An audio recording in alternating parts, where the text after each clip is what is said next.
What's going on, guys? My name is Brandon. Welcome to Audio Addiction, where you find latest album reviews. You can find our band interviews, and you can find live coverage of the concerts that we get. I've been pretty lax on getting the live videos out. I apologize about that, but I will be getting them out ASAP, along with interviews and album reviews. So if you enjoyed this, make sure to subscribe, make sure to hit that thumbs up. It really does mean a lot, and thank you guys for your support. Trying to get to 1,000 but by the end of February, so if you could do that, that would be beautiful, and I thank you guys so much for that. So tonight we're going to be talking about Of Mice and Men's new record, Defy.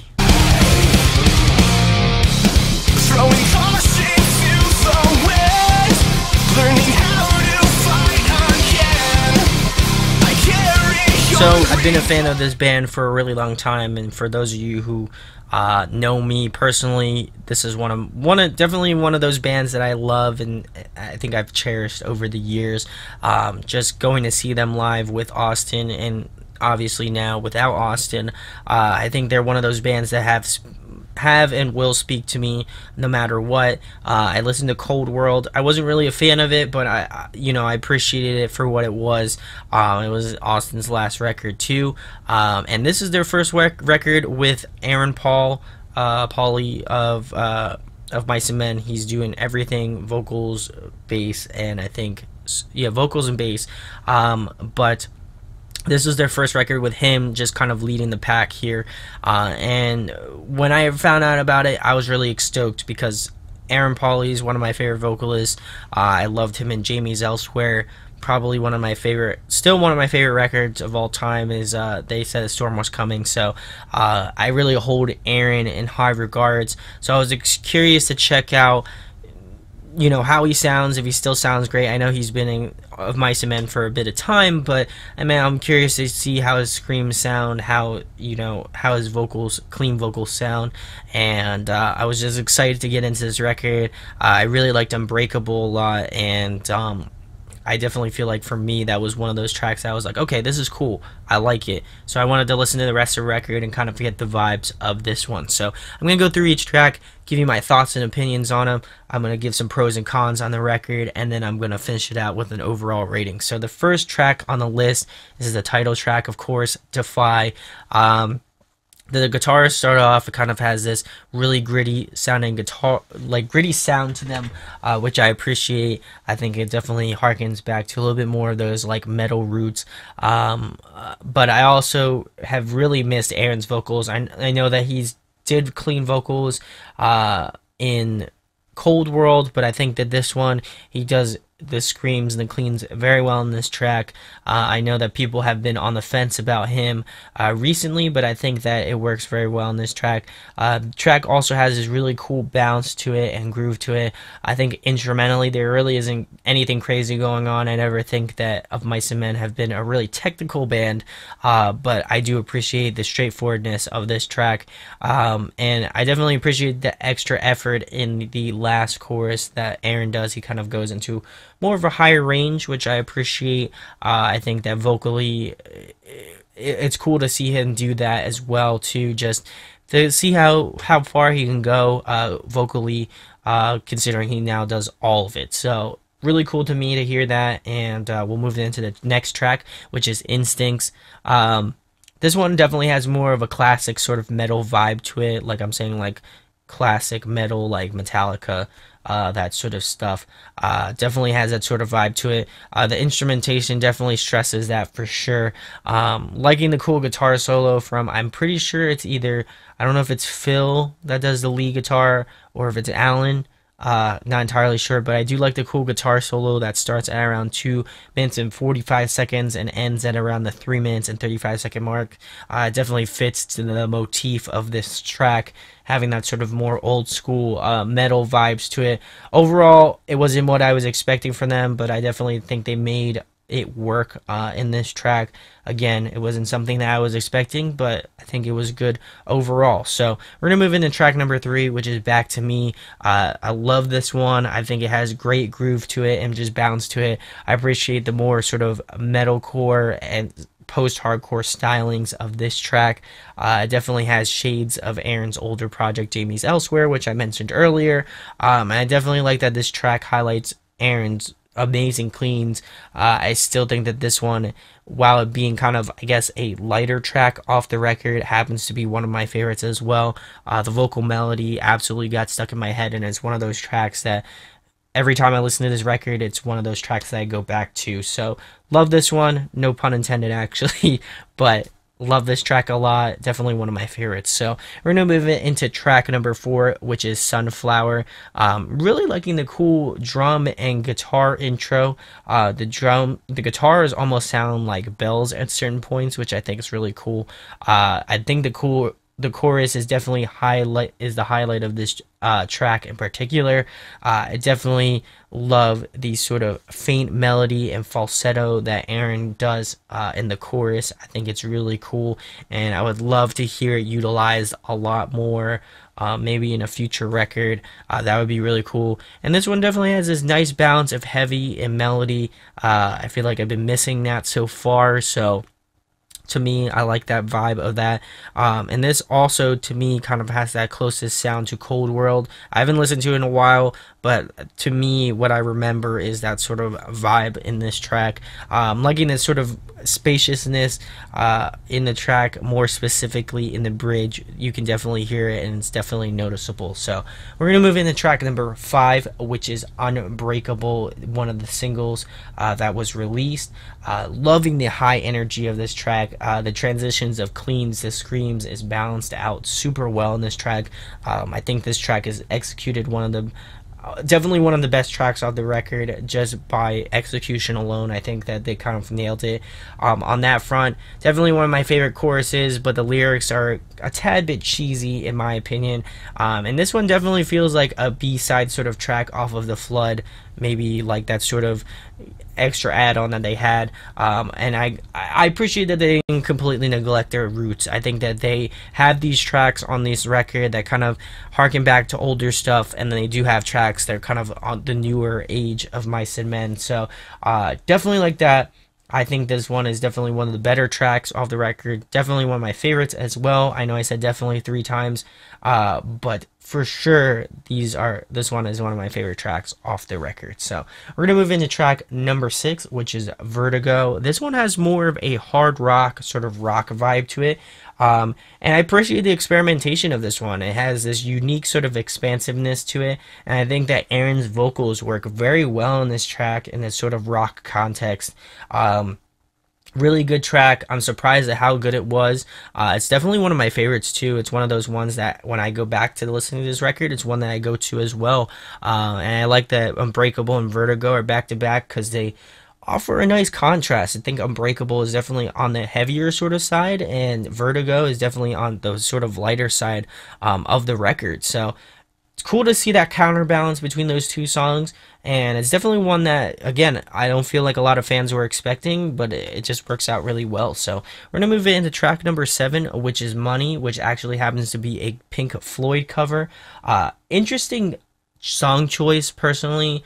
I think also interesting to put it towards the middle of the record. I would have been more apt to have it at the end, or maybe like a deluxe portion track, but that's kind of interesting as well. I'm not sure how I feel on the execution of the track at all. I think it's pretty okay. I just was not entirely a fan of this one. I think that the original is obviously the best, but I think for what they did, I thought it was pretty good. I think it definitely needed some work.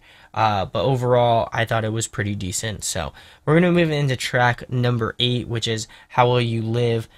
This one, I'm really loving the guitar riffs of this track. I think it's more expansive, definitely in the chorus of this song. Loving this sort of fast, punchy stuff in the verses as well. I think they kind of counterbalance very well in this track. Loving the counterplay of vocals as well too.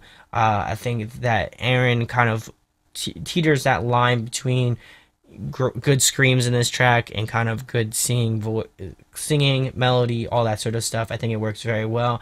And again, there's a good amount of aggression, a good amount of melodicness. I think the balance in this track is very well executed as well. So we're going to move it into track number 9, which is On the Inside. And right off the back, this track definitely reminds me of another track by another band called In Heart's Wake, and the track definitely reminds me a lot of Waterborne. I don't think it's exact, but I think it's very close and very, I wouldn't say indistinguishable, but it's pretty damn close. And when I listened to this track, I went immediately to that track and I kind of compared them to. But I think it's very close. Like, it's pretty similar, so I'm really surprised about that. I would also say that this song is on the same tier as Money. I'm just not sure how I feel about it. I appreciate the experimentation, and I would say probably the second half of the song is definitely better than the first half. In particular, I think that it just something about the intro and something about that first half of the track just did not work for me. So definitely this one is definitely one of the weaker track, along with Money. I think those two are definitely the weakest tracks off the record. So we're going to move into track number 10, which is Warzone. This definitely reminds me of older of Mice and Men, like I've been mentioning. They haven't totally neglected their roots, so I appreciate that. Loving the aggression and in-your-face vibes of this track. I think the chorus, while good, I definitely feel like it seems very cut and pasted into the track. It doesn't really fit the sort of heavier nature of the track, and I think it would have been better if they left it out entirely. It just doesn't work. It just kind of breaks up that portion of the track when I was just expecting a full-blown, just heavy-ass track.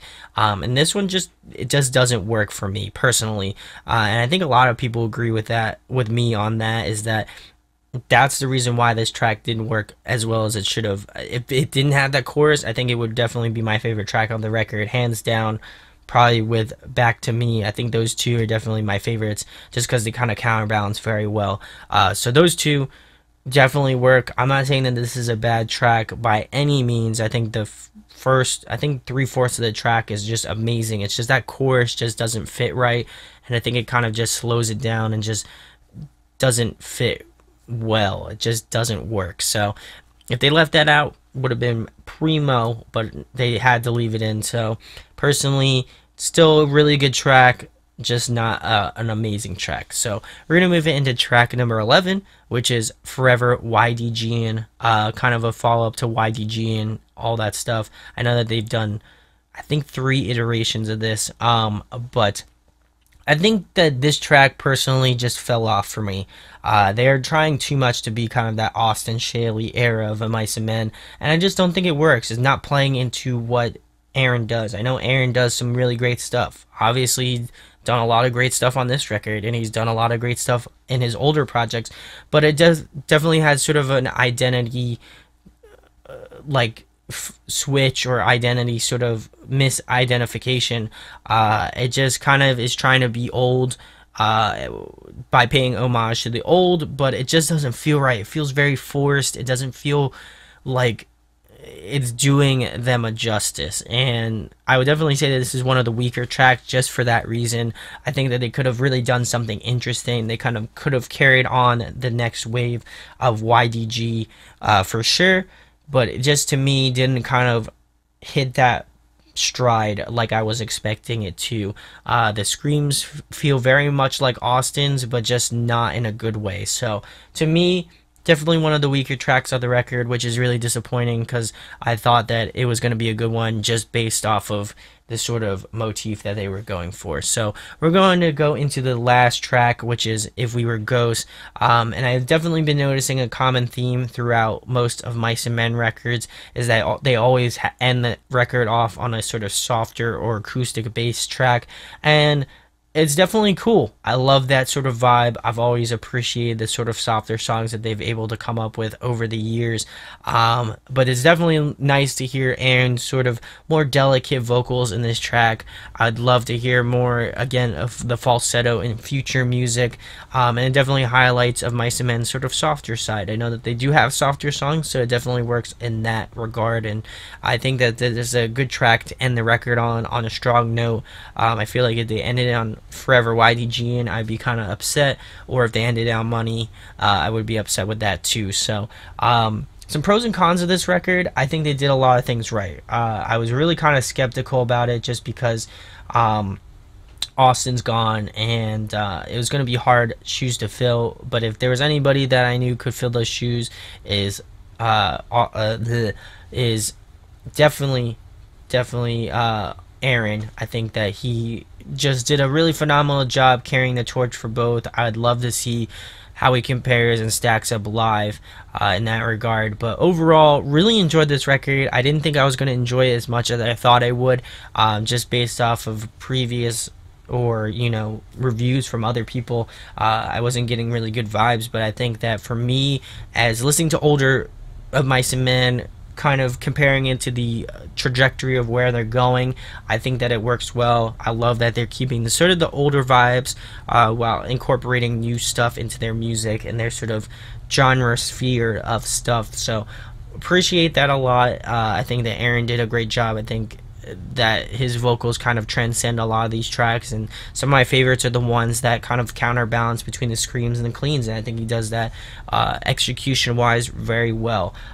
Some cons that I have, there are some tracks that are just slip up tracks that I feel like are common in a lot of records. I just feel like the cover was unnecessary. If they took that out completely, I wouldn't be upset. And I feel like if they did YDG and more of a justice, that would have been better too. But overall, there wasn't too many upsets about this record that I didn't like. I thought it was really good. It stuck to its old roots, but also incorporating new stuff into it. And I think that as an artist, and as you see an artist grow, especially this band that's been around for a really long time, I think that they managed to encompass both. So to me, I think that's a win. I'd love to hear the future of Aaron kind of leading this band. I think that he's a great frontman. Obviously, he was in Jamie's Elsewhere, so I feel like he can carry that torch very well. And I am super positive for Mice and Men's future. I know a lot of people were really skeptical about it, including myself, but I think that they did a really good job, kind of, at least in my opinion, kind of getting off the haters. But I really enjoyed this record a lot, and I was definitely surprised about it. So my overall rating for Mice and Men's Defy, I'm going to be giving it a 9.2 out of 10. I definitely feel like it's one you should check out. It really has some unique tracks into it. I think for me personally, my favorites are Back to Me, Unbreakable. I think How Will You Live was really good, and the last track, If We Were Ghost, and Warzone's really good too. It's just that chorus kind of gets me. But most of all, really enjoyed this record. I think it's one you should check out. Let me know in the comments what your thoughts are on this record. I'd really like to know if you are an old fan, if you're a new fan. I'd love to know what your thoughts are on the record. It'd be really cool to get your viewpoints on that. So if you enjoyed this review, make sure to subscribe, make sure to hit that thumbs up. It really does go a long way. Thank you guys so much for your support. Be getting out plenty of more stuff in the foreseeable future, so definitely check back with the channel for that. So my name is Brandon. We hope you got your fix, and we'll be talking with you soon. Peace. Hey guys, hope you enjoyed the video. Thanks for watching. Of course, if you enjoy what we do, make sure to go check out the other series we do. We do album reviews, we do band interviews, and we do live videos, so definitely go check that out. Hit that subscribe button. It really helps out our channel, helps us grow. Make sure to hit that like button as well. Go follow us on social media. That's all down below. We try to keep that as updated as possible. We also made a new website where we'll be posting photos of upcoming concerts and stuff like that, which you can go check out at audioaddictionmedia.com, and come get your fix with us, guys. Talk to you later. Deuces.